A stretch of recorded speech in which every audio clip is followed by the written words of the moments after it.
This video is about hand checks, which is a thing that bottoms are told, hopefully from the moment they start bondage, that this is a thing that they need to be doing, and often aren't told more than that. So hopefully in this video we'll demystify sort of what we mean by hand checks, when you need to be doing hand checks, and how to do the hand checks.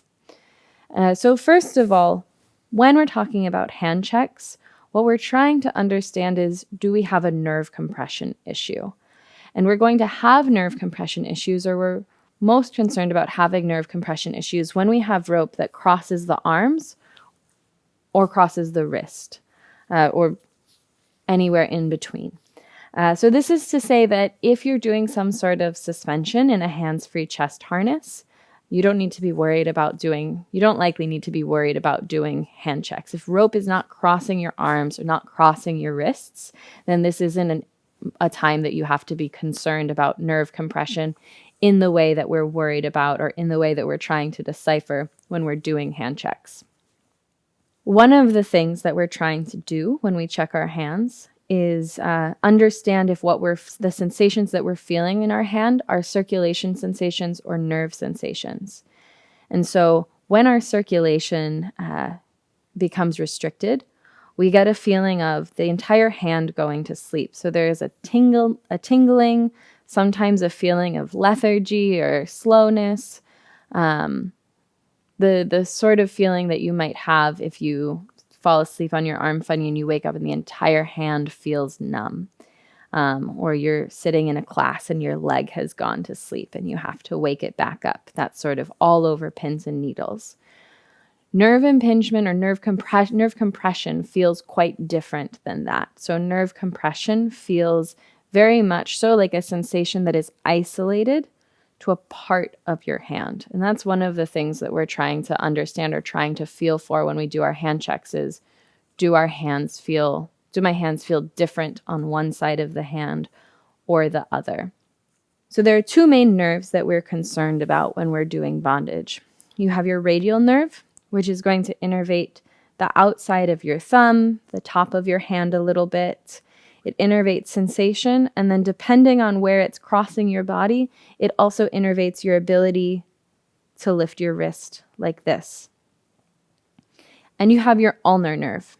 Your ulnar nerve innervates sensation here and is responsible for some grip strength. So the first thing I'm feeling for when I do my hand checks is I'm testing, does my pinky feel different than the rest of my hand? And does my thumb feel different than the rest of my hand? Not does my hand feel tingly, or does my thumb or pinky feel tingly, but does it feel tingly in a way that is distinct? Like if I rub my thumb, does it feel different than if I rub my fingers? In some instances, I'm also able to test myself for certain motor capacities. So if I have my hands behind my back, I can push my hands into my back to test my capacity to flex my wrist.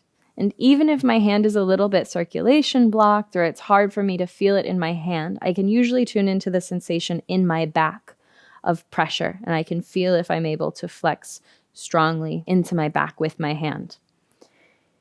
If I have a rigger who's doing a hand check for me, or if I've asked my rigger to do a hand check for me, it's important to me that my rigger is testing both directions of motor function. My rigger is testing both my grip strength and my ability to flex the wrist.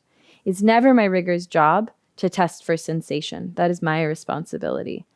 If my rigger puts a finger in my hand and asks me to squeeze, I also want my rigger to grab my hand in such a way that they can check my ability to open up against them, to lift my thumb and to extend my hand.